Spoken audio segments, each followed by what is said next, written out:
Hello, this is Yarrow, and welcome to Vested Capital, episode number 14, featuring my guest, Dan Young, the CEO and co-founder of Xydax PCs, PCLaptops.com, Storage Whale, and also an Intel Board of Advisors and AMD Gaming Advisory Council member, a guy who's really, really into computers and hardware technology. Now, Vested Capital is a podcast about how people make money and put their capital to work. My own story is one of being an investor, being a multiple founder of various companies online. I'm in property. I'm in all the different things that I love to talk about on this show. So if you're also a startup founder or want to become one, or you like talking about how to grow your capital, make more money, put your cash flow to work when you're not working as well, whether that's through properties, shares, crypto, investing in other companies, as an angel or a venture capitalist, whatever it is, we talk about it here on Vested Capital. And I love talking about it. That's why I started this podcast. So Dan, he's an interesting character. So I had Dan on the show, and honestly, I had no idea what to expect. He gave me a bit of a little cheat sheet of some of the highlights of his success. He's mostly known as the founder of these computer technology hardware businesses, PCLaptops.com, which in the early 90s kicked off as a place to go buy computers. It's a physical retailer.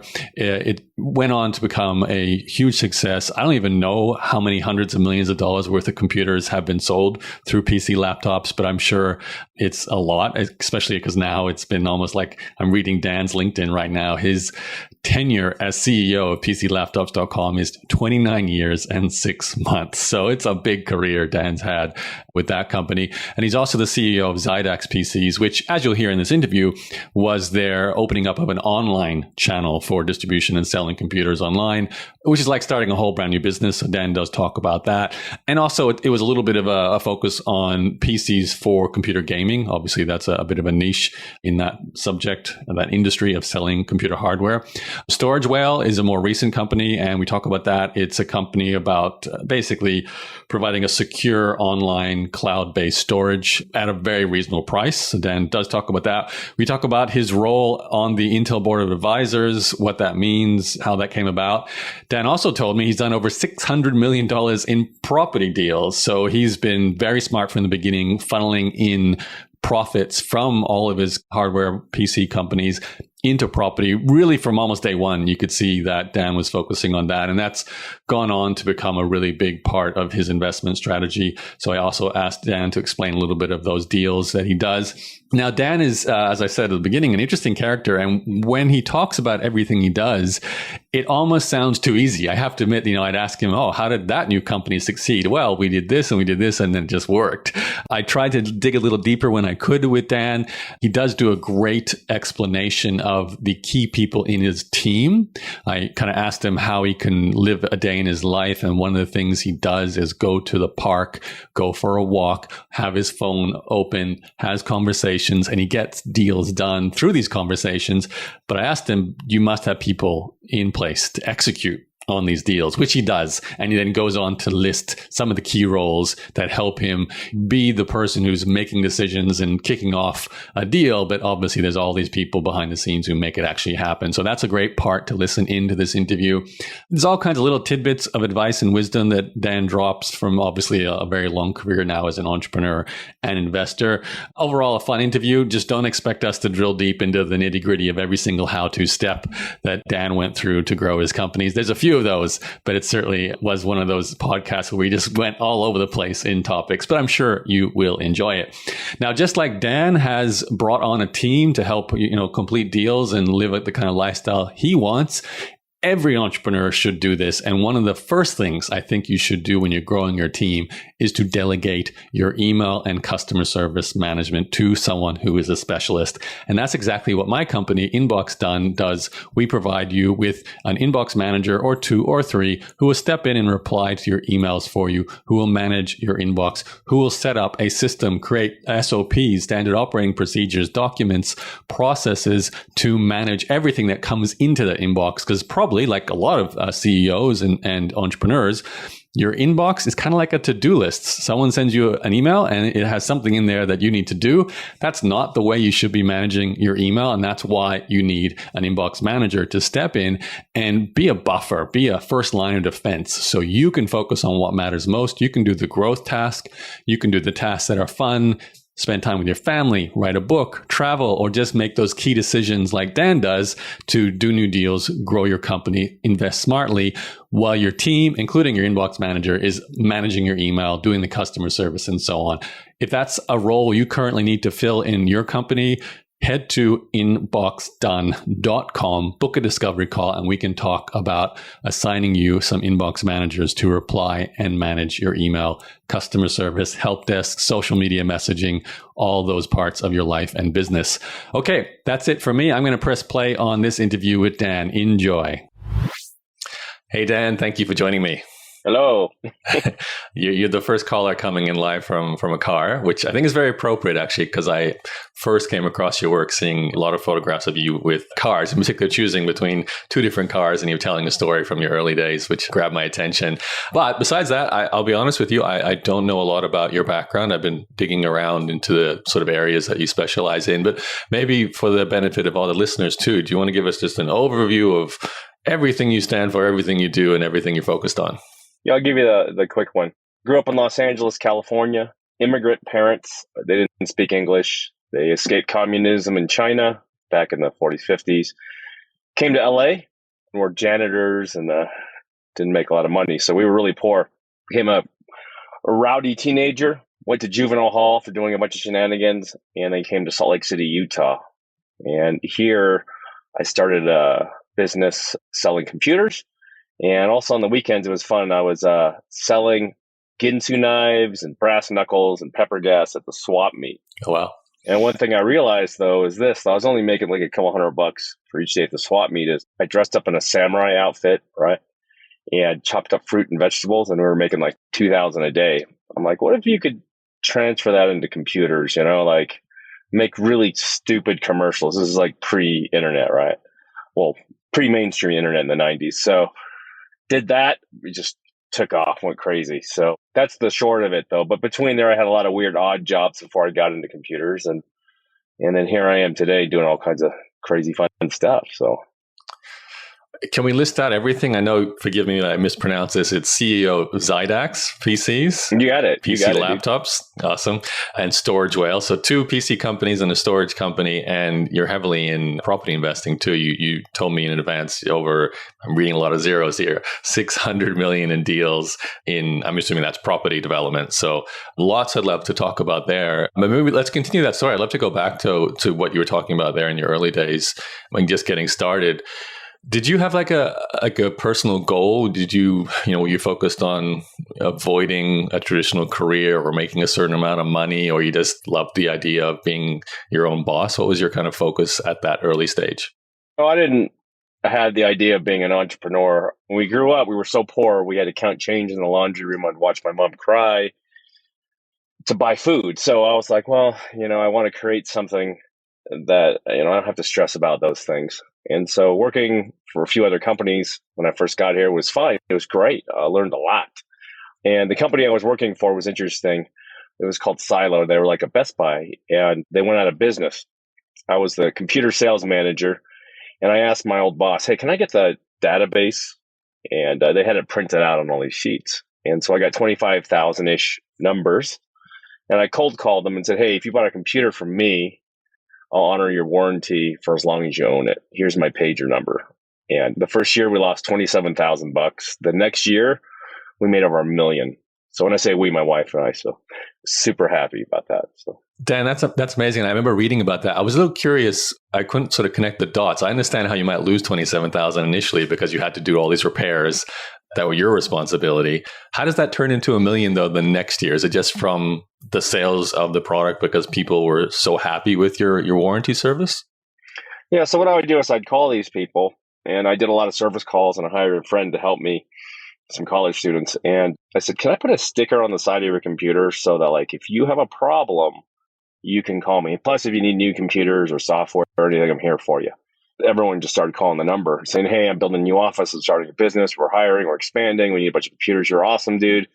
And so people wanted to reciprocate for the kindness of free service for that first year. So, the law of reciprocation is pretty huge. You give something out with not a big expectation in return, and people tend to really want to help you out.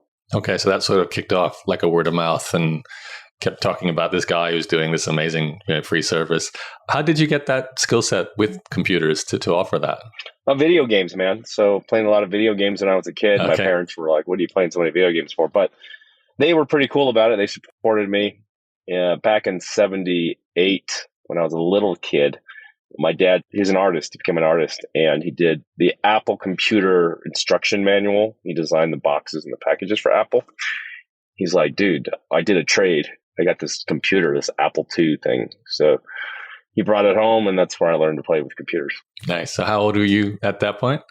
Let's see, 78, born in 71, well, 7 years old. Okay, early start developing that skill set.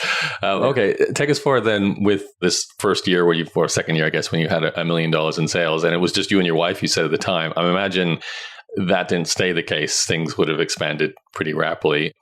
Could you take us through the process? Because this is a hardware business. We're not talking about software where it's easier to kind of reproduce.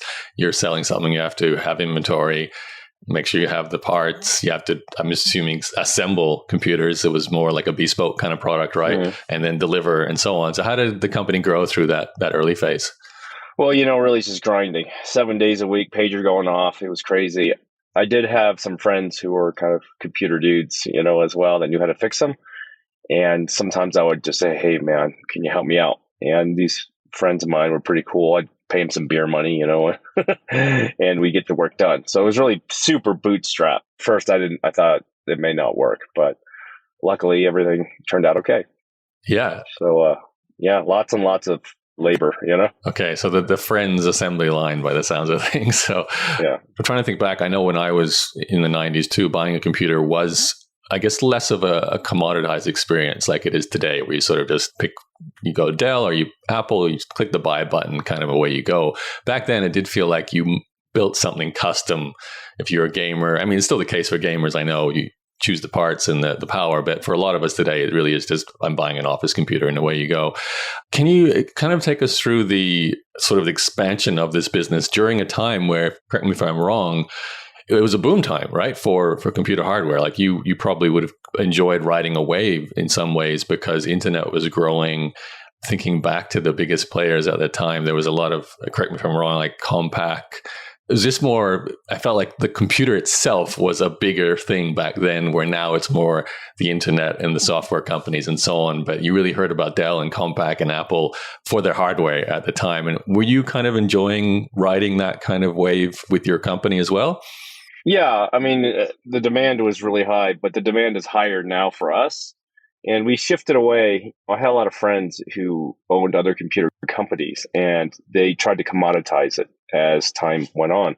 And so they kept dropping the prices. So it was a race to the bottom. I just kept raising our prices, but offered higher value. So lifetime warranty, higher quality components, high performance computing. And really the whole idea was to change the rules of the game. And so now you don't see a lot of computer stores because the race to the bottom is low margin and a lot of agony. So what we started doing is reaching out to really business people who had a need for high powered computing. So fast GPUs, fast processing, where time is money. One of them, for example, I just posted a video on my Instagram of game studios, right? If you're playing a video game now, there's a good chance it was made on our computers. And for example, if you have 300 developers and you're paying them $150,000, $200,000 a year to do a 3D rendering or compiling, let's say it takes 8 hours. So you can get one of our high-end computers and it will compress that time down to maybe 10 minutes. So again, paying someone $200,000 a year, get 8 hours of work done in 10 minutes. So now we can't fulfill orders as fast as we can take them. So that's why we're hiring so many people now. But we're good at it too. It's hard to get into because it's very cash intensive and margins are not huge, but volume is phenomenal. And on the higher end stuff, margins are better because less people can do it. Okay. So that first company you started, was that Xydax or PC Laptops, which is the first one?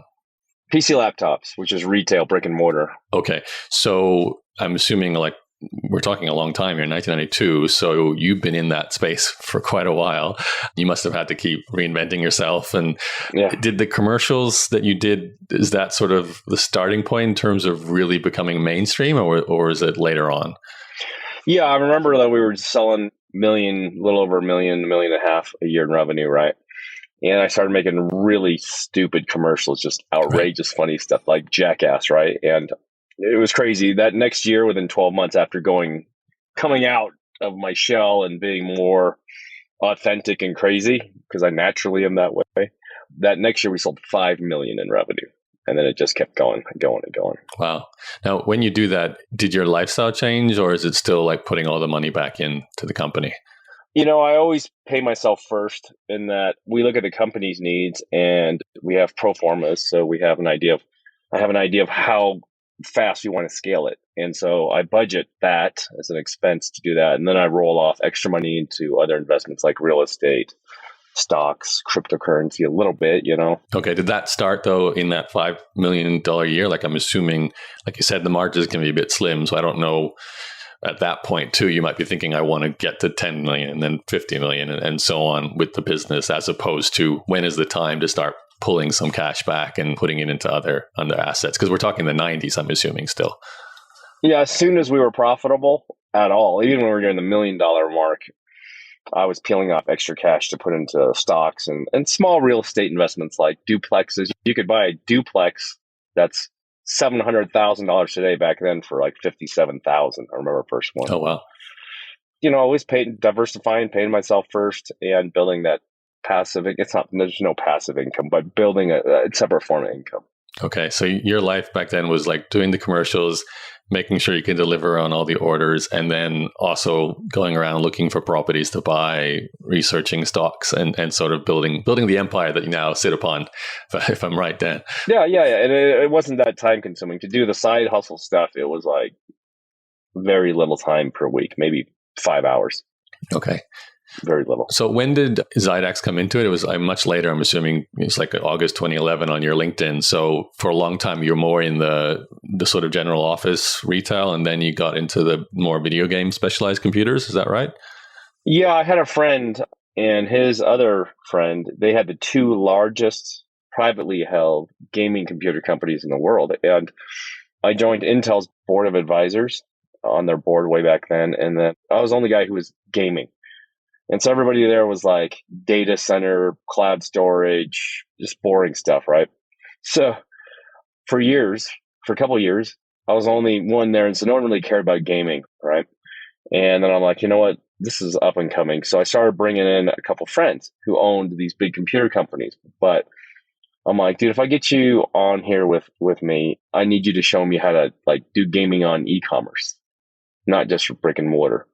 And they're like, fair deal, bro. So I brought them on the board, and they just took me on their factory tours, met all their operations people. And they go, I know you're going to be a competitor, but hey, the market's huge and you've really helped us. So by being friends with even those that are competitors is a good thing. And how do you start? Like, is it simply just a case of creating, a new website and a new TV ad? Like, how do you branch off a completely new company that is somewhat similar to what you're already doing, but, segmented? Running a company is running a company. So you have operations, you have marketing, right? You have HR in your company, you have your warehouse people, you have, all these different facets. And so that basic framework is what takes a lot of time to build, right? Because you got to hire people, right? And at that time when we started Xydax, we had about 60 people. So we had 60 people, which is a lot of people, and they were like really good.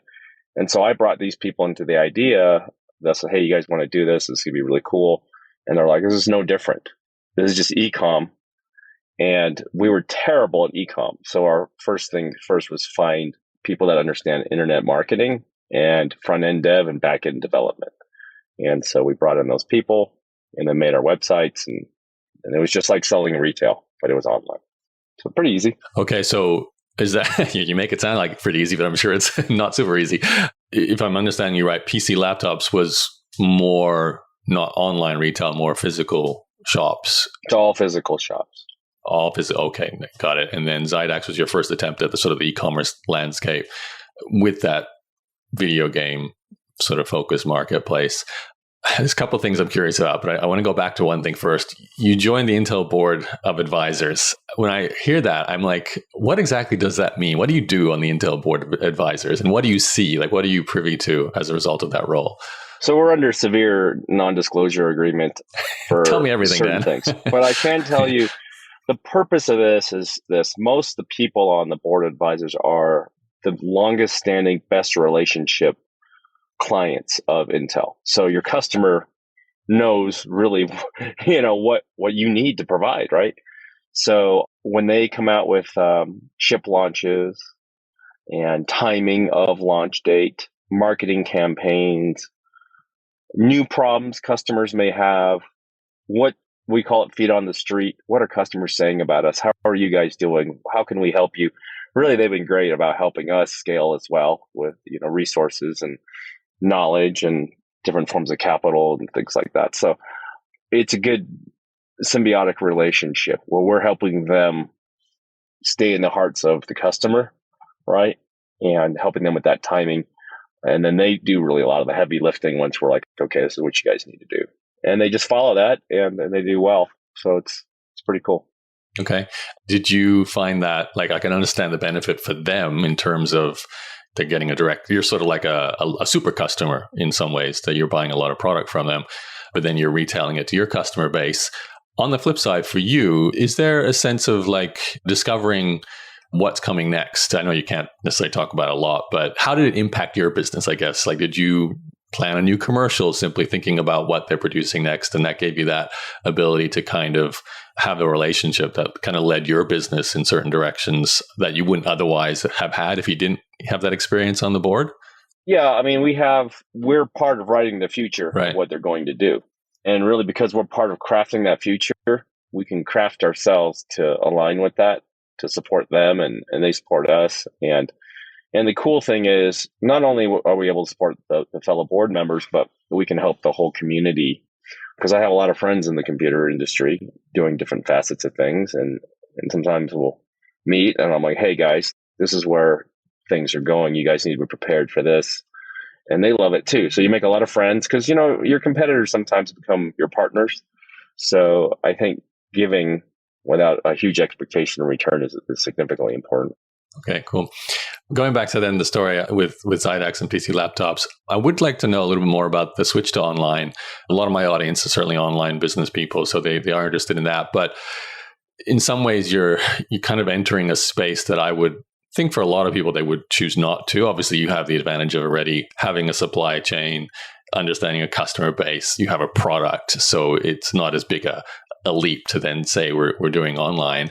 But could you maybe explain a little bit more? Because I realize marketing in general with the online part of it would have been, well, potentially different. I guess I'm kind of curious too, because you started a new brand, which in some ways makes it more difficult. Like, let's take something simple. You have a website, but you have no ranking sort in Google yet. So you have to start content marketing, building in traffic, no social media presence yet. You got to start building a following around this new brand, everything like that. And I realize probably you as the CEO, you're not in the trenches like you were at the early stages of PC laptops. You've got the team with Xydax doing that for you. But could you maybe take us through just even that initial growth period with the online channel and what did work well for you guys? And obviously it's a 10-year-old business now. I'm assuming it's grown significantly, but how did you feel it started that sort of first year or two or three?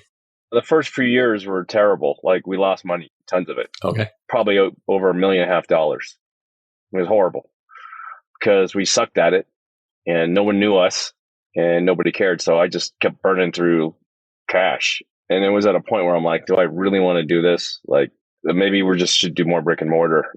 But then we started filling in the gaps, and then really cool relationships with cool people that started loving our hardware. And more importantly, hiring good staff that can actually proactively get those relationships and sell. So most of our online presence was built on what I call feet on the street sales. So my corporate sales team went out and just nailed huge company contracts. And part of that was, hey, can you talk about us? Or these big influencers, can you talk about us? And it was cool. And so like now I'm really excited because we had some big influencers like Mr. Beast, Steve Aoki, We've got Chuck Liddell, but UFC guys, all the gun guys, everybody, they're like, your stuff's just the bomb, dude. But now it's easier because all their other buddies are getting it. So they're like, well, let's just get some momentum begets momentum. But that beginning few years is always that struggle of whether you're going to decide whether you're going to give up or not while you're assembling your team and being able to pull the cash together. 99% of people in our industry fail. I mean, that's just the statistics. Like, huge companies Compact's not even selling as Compaq anymore, and Packard Bell, they're not Packard Bell anymore, right? So it's a tough one.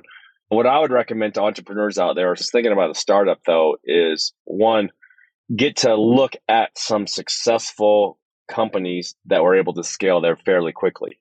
So if you look at a company that took a year or two to get to where they needed to be, and they're the best in the industry, well, you're probably not even as good as them. So double that time, triple that time.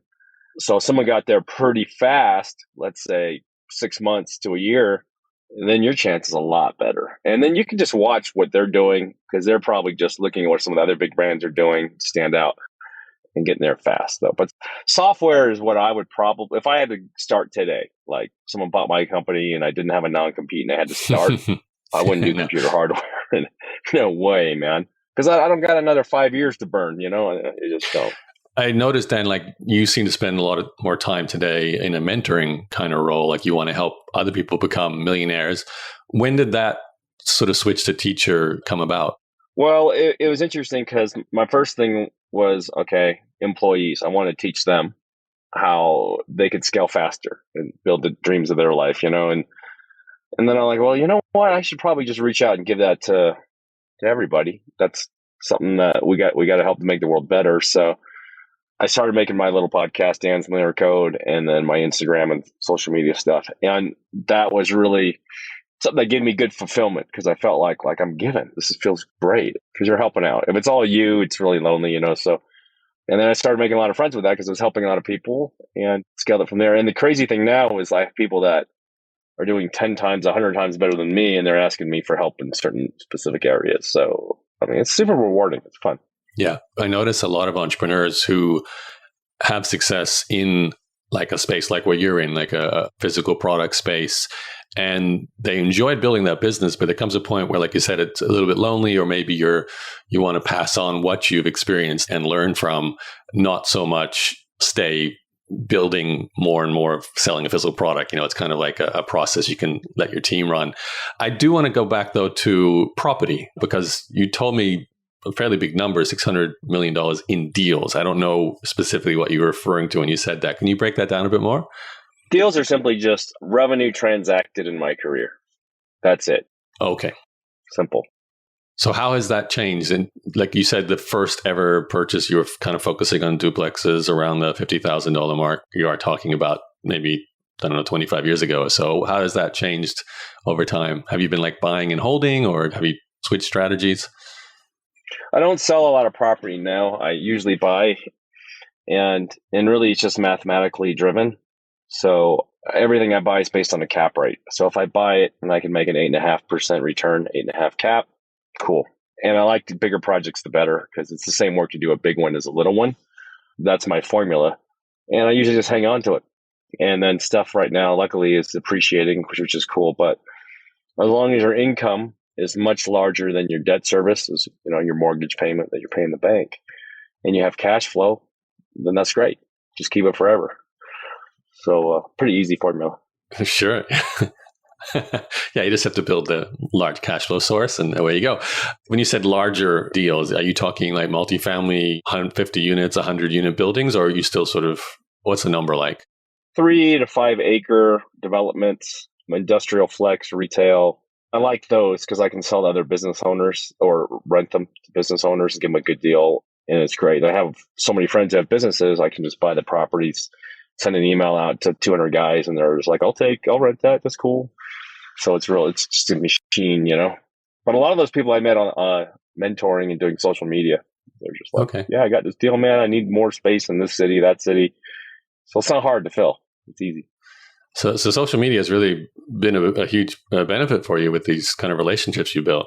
Oh yeah, anyone who's an entrepreneur, you need to be on social media. Otherwise, it's really hard dialing one human at a time. This way you can hit millions of people, and some people will like you, some will hate you. Just block all the ones that hate you and help all the ones that like you. Simple. Okay. And you've done well, though, to connect with a person who owns a business who can rent some space from you if you're buying a property. Has there been any specific kind of tactic with that? Because I know, okay, this maybe sounds blatant, but you put a picture of the Ferrari and other supercars. That's a sort of type of social media you can do. We all seen people do that over time. Some people think it's more of a hype thing, but then some people are doing it because they have a legitimate success, a business behind it. And I know because I came across your work when you were sort of talking about your early days, the first time you went in, I think it was a Porsche dealership, and you were saying one day you're going to buy this. They didn't really take you seriously, and you came back and, when you had some success, you bought the car. Is that a big part of your social, kind of portraying, showing the cars? And I know, to be fair, I also saw you talking about your daughter and her own process with figuring out her career and her art. Yeah. So it's not just all fancy cars and so on, but is there a strategy there? Yeah, people are smart. They're not dumb. So, and most of the stuff is very boring on LinkedIn or Instagram and stuff. It's just garbage. It's boring, right? So you post something to get attention, and then you write the story of your struggle, man. And then people can relate to that because they're like, man, either they're struggling or they've been through it, so that touches their heart. And then they start Googling you and look at your other content and realize, wait a second, cars and stupid things are like 1% of this guy's life. 99% of it is mentoring and creating jobs and helping people and inspiring and doing these things that build intrinsic value as well. And then great. And if people are so shallow, I think you saw mine. You got like 2 haters, I think we had. But those are people that are idiots anyway, right? They're just like, oh, saw a car. All you think about is material stuff. You don't care about humans, blah, blah, blah. And I'm just like, well, you're just too lazy you just listen to my podcast, dude. And then you'll be like, holy crap. And they'll get some value. And then those haters usually become people who really appreciate it because it gives them value. But some people are just scrolling the scroll, right? So yeah. Can't help those people, Yeah, okay, that makes sense. I'd love to know, we've kind of covered, you do a lot of different things, Dan. I can feel like you're maintaining these connections with just people in your social media world. You're maintaining business specific relationships for both your PC companies. I haven't even asked you yet about Storage Whale. I want to ask you about that as well. And then you're doing property investment. What is a day in the life of Dan Young? Like, what do you do? And even like right now, you're talking to me in your car. Like, are you constantly on the move? Like, what's your day like? It's actually very zen and chill. Okay. Most people say they're hustling and they're working, 12, 14 hours a day. Maybe that's true, but it doesn't need to be that hard. What I do is I get up every morning at like 4:30 a.m., right? Drink my big glass of water, take my vitamins, do my yoga, right? Do some meditation and those kind of things. I'll just simply review my big picture goals, so what I want to achieve physically, financially, and spiritually, and then the actions that I have to do today. I mean, I like to get 7-8 hours. I like to get 8 hours sleep because really everything you do, you're only making a few major decisions a day. And so if they're decisive and they're big, great. And they really make an impact. After that, usually 4 days a week, I'll just go hit the gym. And then I'll walk around in different parks. I go to different parks and I'll put my headphones on and have conversations with clients, employees, people I'm closing deals with. And I just tell them I FaceTime them or whatever. I'm like, hey, I'm in the park. And they're just like, oh man, that's cool. I'm not stuck in an office. So close some deals, make some progress, usually 3 big progressions a day. I like to schedule with my kids, daddy, daughter time, go to the mall, do some fun stuff, activities. And then my son, we meet a couple times a week and I mentor him on kind of things he's building. And then my wife, spend a lot of time with her, and then my dog. And then usually get to sleep pretty early, before 9 o'clock. Yeah. Well, yeah. Sometimes 8:30 just to recharge and do that and just rinse and repeat. And that's been a lot more successful than doing too many things. But in the beginning, it's okay to grind out 8-10 hours, 6 days a week when you're working somewhere. That's okay. Done that, and that's necessary to get the ammunition to be able to create larger projects. But at first, everyone's got to dig holes. I mean, that's fine. I like to do it sometimes. I'll go out in my stores and I'll sell computers, take care of customers, go to different departments, hang out with the guys and girls, try to solve some problems with them, deal with some of what they're dealing with, go to the warehouse, lift some boxes. Yeah, it makes sense. So You got to do undercover CEO. Well, you got to do that too. No, it makes a lot of sense. I'm curious because if you're walking in a park and closing a deal, whether it's something to do with your computer companies or property or so on, you must have a few key hires under you, because you could be on the phone, say, let's get this done. They say yes. And then someone has to go and kind of initiate things. I mean, some of the boring stuff, the signing of the contracts, the transferring of the funds. Has there been a few key people you've hired, or maybe positions you've hired for, to make this the sort of a more relaxed life that you live possible? Yeah, anyone can do it. Okay. Because these people don't all work for me full time. Wow. Some of them I worked with for 25 years. One guy, 30 years. So attorney, you need to get an attorney for contracts, because don't do your own legal or you're going to get in trouble. CPA, got to have great CPA, right? Tax lady, got to have tax lady, keep you out of trouble, right? They don't send people to jail for murder. They send them for tax evasion, just so you know. Taxes. Do not evade your taxes. Pay them, okay?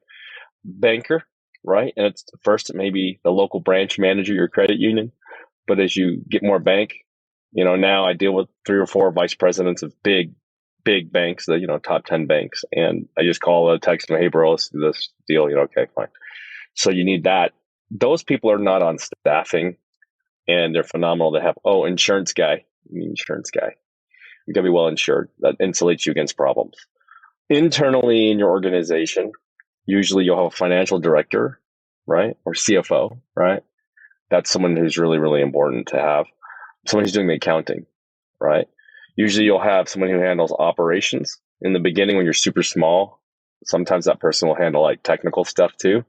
Or sometimes your CFO or your financial director will help do that. You'll have salespeople. If you've got one sales guy or girl, as you get bigger, you'll have more. Then you'll have a sales manager, right, to generate sales. And then you need a marketing person. And at first, they're going to be video, copywriting, website, everything. And they're going to outsource a lot of stuff, right? So that's all part of the recipe. Nice. Do you remember? I mean, I could picture it today. Obviously, all those people in place. This is like a machine that's running behind you as you go out there and make things happen. If we went back to sort of the early days of building a team, do you remember like the first key hire you made at that phase? Because obviously you wouldn't have had the cash flow to go and hire the best of all those roles from day one. But what was the first thing you found yourself hiring? First key hire was technical. So someone to repair computers, because it's really time consuming, and I'm good at it, but it's time consuming, So found some friends who could fix computers and just paid them a little bit to fix each computer, Okay. That was kind of like you taking things off your plate, because you were the guy doing that. So you could then put your time into other things.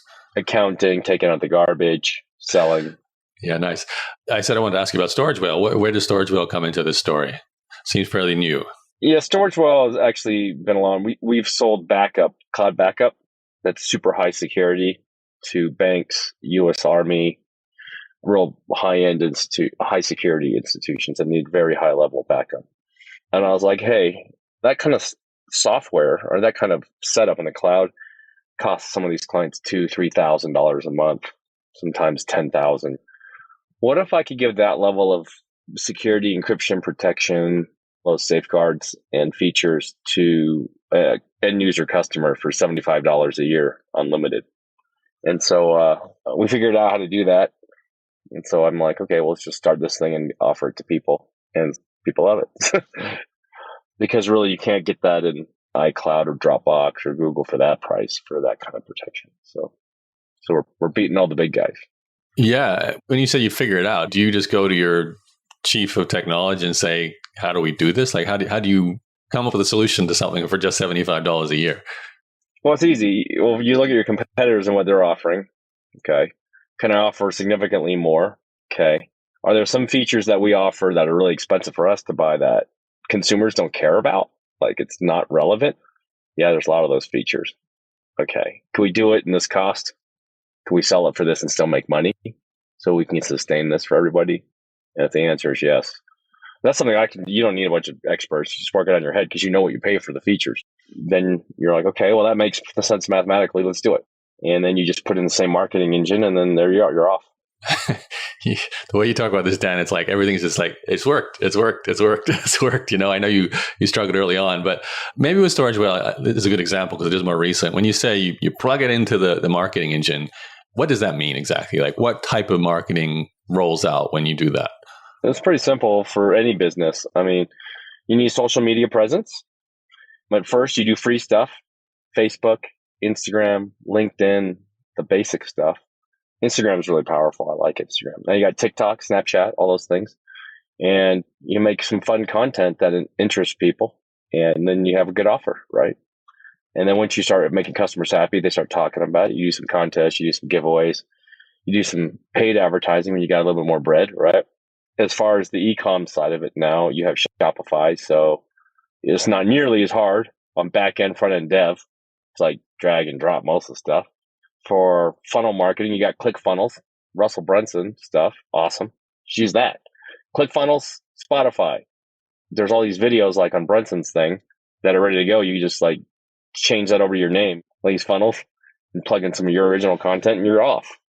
I mean, I have had friends though, which is funny, that have done startups and in 6 months been making millions of dollars. So it's super easy actually, because some of these people are not technical. It's just, are you willing to do the work? That's important, to do the work. But a lot of people just like talk about it. They just don't do it. It's not too tough. What some of these people you've been coaching who've had like 6 months to starting to make millions in sales, are they like in different industries? Like what sort of the similar, what are the example products they might be selling? Well, one of my friends, he sells shoes, right? He's like a shoe broker dude. Buys shoes, just resells them. Buys them on eBay, sells them. Okay, great. That's awesome. Easy, right? Not really hard. Another guy, cars. Buys them on eBay, buys them from people, scours dealerships for their trade-ins, sticks them on eBay, resells them, makes money. This is like using other people's platforms. Another buddy, Pokemon cards. Scours, buys Pokemon cards, and like he buys all kinds of weird cards, but he sells them. Another guy, guns. Buys guns, man. Tons of guns. Resells guns. Another guy, he goes to garage sales, and he goes to garage sales. So many, like 3 or 4 a day, and buys all this crap, sticks them in a warehouse, lists it all on eBay, has this girl who ships them out for him. She's really awesome and makes millions of dollars. Like, this is like super easy stuff. They don't even know how to program websites. Are they all kind of following what you just said before? They're setting up social profiles. They're using Shopify or eBay, as the case may be, and using ClickFunnels, and then just sort of following that kind of process? All those I just named don't use ClickFunnels. Okay. All of those don't use Shopify. They use eBay and Etsy. Wow. My daughter is a great student too. She's like, Dad, I hate doing this 9-to-5 grind thing. She's social media manager for our companies. And she's like, it's just, I get trolls and they just bug me. I'm like, okay. She's like, I want to do my art business. And so in the beginning of the year, we're like, okay, Etsy, you're going to do that. You can put your art on there. And then last week, she just stopped working for us. She's like, I'm making so much money. This is killer. I made a post about her on LinkedIn and Instagram too. And so she's like 20. She's like, this is crazy. She's selling her art? Yeah. So the tools are there for whatever you want to sell. You just got to be a better value prop. You mentioned in your day before that you have a time where you think about your dreams, your visions, your goals. What drives you now? Because obviously you're well and truly financially successful, a lot of property, 3 companies that are doing well. You're obviously living a great lifestyle, so I don't feel like you need to change anything in how you live your life. But what does drive you? And is there anything bigger that you're working towards at the moment? Yeah, so money is just a numerical. And once you have your basic needs met and a little bit of excess, like anything more than that doesn't change your life that much. I mean, if you've got a nice truck and a nice car, you can pretty much go off-roading, I say, and then you could drive really how you want. Fine. Like if you had 100 cars, it's not going to make you better, right? So now on the materialistic side of things, I really don't have any materialistic aspirations. On a business level, it's great to scale companies and watch them grow and help younger people become leaders and scale, and make really good things for their families and self, so they at least can reach that level of abundance, right? And that juices me. And one of my goals is to create 1 million millionaires and spin our code. And it's not going to be from one man, me doing that. I'm going to be helping people individually. And I think my ask is, look, share it, right? Help others. Take 10% of your gains, give it to a good charity that's critical of your choice. That means something to you. That's actually the biggest ones, is share and then give back. But your question is like what motivates me? What am I doing now? Is finding people's pains and healing them on a larger scale and helping teach people how to fish and create their own abundance. That's my driving factor. And the businesses do that. The podcast does that. So where do you think this is all going now in terms of technology? I know you're obviously well and truly comfortable with social, video, audio, podcasting, paid advertising, organic. You're very comfortable in that. Do you see that changing in the near future? Or are we going to be posting to the TikToks and the Instagrams for the next 50 years? No, I think those ecosystems will evolve to be more interactive. I think Elon Musk is onto something with his Neuralink. I think the interface of using your thumbs is going to become antiquated, and it's going to be a direct neural net that's hooked right into your brain. And you'll be able to communicate at the speed of thought, no matter how you want to communicate. There's a few different things with virtual reality that we've working with the next level. We did this thing called the Void with, we did the computers in the very beginning for James Jensen. And then now he's created this thing called Jump, which is an immersive experiential virtual reality. It's like Star Trek holodeck stuff. That's cool. But I think as bandwidth increases for Wi-Fi and wireless, we'll be able to have that real-time, no latency, interactive experience. I mean, it'll be like you were here and I am there. We're sitting there talking to each other, And it's cool. And we'll play games together. I remember seeing, I think that recently, that Oprah Obama interview, and, they set it up like they were in a room together on couches, but they were actually, other parts of the country. Maybe last kind of wrap it up question, Dan. You've obviously invested in different areas. Topic of my show is vested capital. I've kind of got a feel in the sense that you talk about creating a business that does spin off cash flow, and you were very early to take profits and decide to put them into other types of asset classes with property initially. To someone listening to this today who, they're just starting to build their first cash flow sources and they're thinking about investing something that is good for today's world, and, maybe property is hard to get into. Obviously, there's crypto, high risk, high reward potentially. There's always the stock market and so on. How would you advise someone who maybe is Dan Young when he just made that first $1 million year selling computers and you've finally got some profit to start putting into something else? How would you advise them to do it today? I'll give you two ways, because I bet you some of the people have that big $1 million chunk. Some people are just working somewhere right now thinking about starting their own thing, right? So let me give it something that'll help everybody, okay? And one of them is the concept of dollar cost averaging, right? So what I did, again, I'm not a financial advisor. It's not financial advice, but just me. When I was working at that computer shop, right, selling computers, this before I started my own company, I had an extra few $100s a month. And a customer told me, Dan, you need dollar cost average. Like, what the heck does that mean? He's like, hey, treat it like a car payment, maybe $200 a month or whatever you want to do. And pick a few of your favorite companies that you like and buy a little bit. Now, they could go to zero, but just every month treat it like a car payment. So he walked me through to open a Fidelity brokerage account. Fidelity, they're like a TD Ameritrade, E-Trade, that kind of thing, just a brokerage account. And he's like, I think Microsoft, since you're a computer guy, since you like them, one you may want to consider. And he goes, and there's another company called Apple. I don't know. Like, you should consider them, and their owners like to fight. And I'm like, what's another one? He's like, well, I don't know. Where do you shop? I'm like, Walmart. Okay. So I just bought those three, couple $100s a month personally for like a decade, and it turned out okay. But I didn't dump all my savings or take loans or leverage myself to do it. I just kind of trickled in there. And you know how I bought that $57,000 duplex? My first one is I had enough stock in there built up that I had enough for a down payment. I see. 25% down, So turned out to be pretty good, So stocks helped me first, and then I migrated into real estate. Nice. Okay. So it's really about the commitment to a long term, even if it's a small amount, as you said, dollar cost averaging. So if you're averaging a little bit of money every week or every paycheck. You're not necessarily swinging with the highs and the lows as if you put all your money in at once. You're just slowly accumulating, and you're riding the winds when you get them. And then if you can transfer that to something else if you decide to, like a property.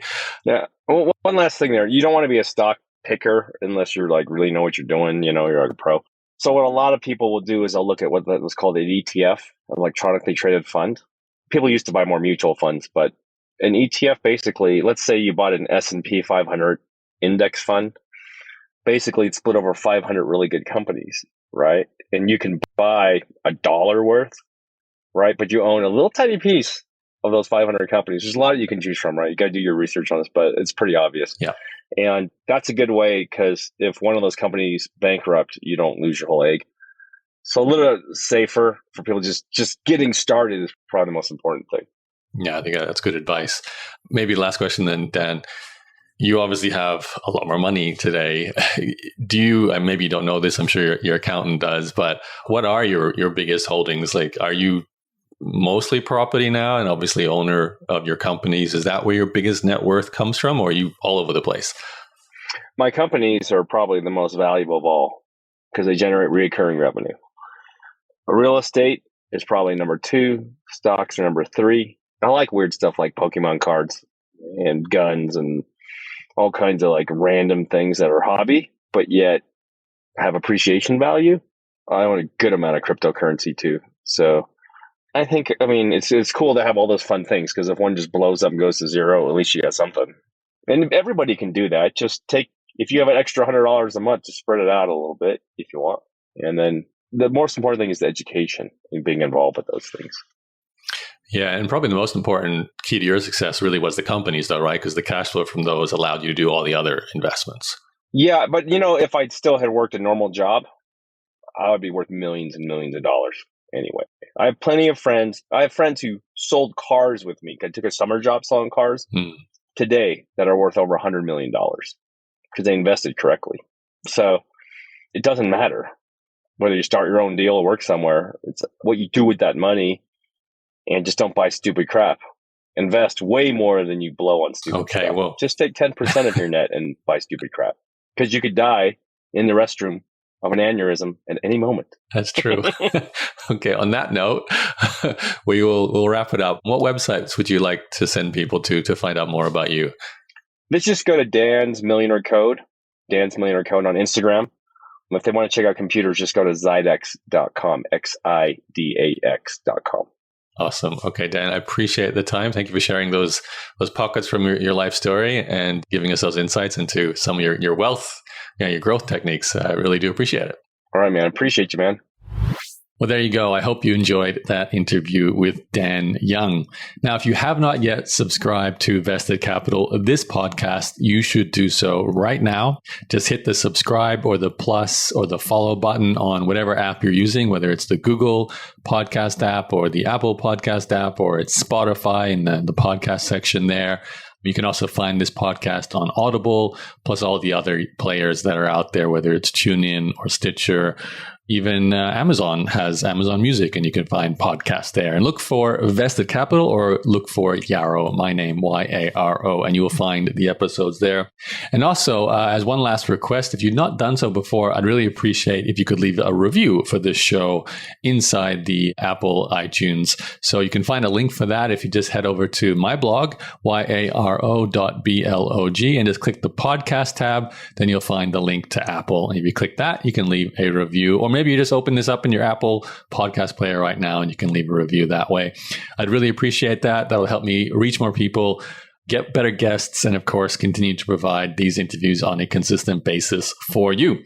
Okay, I'm going to call this episode over. Thank you for listening today, and I will speak to you on the very next episode of Vested Capital.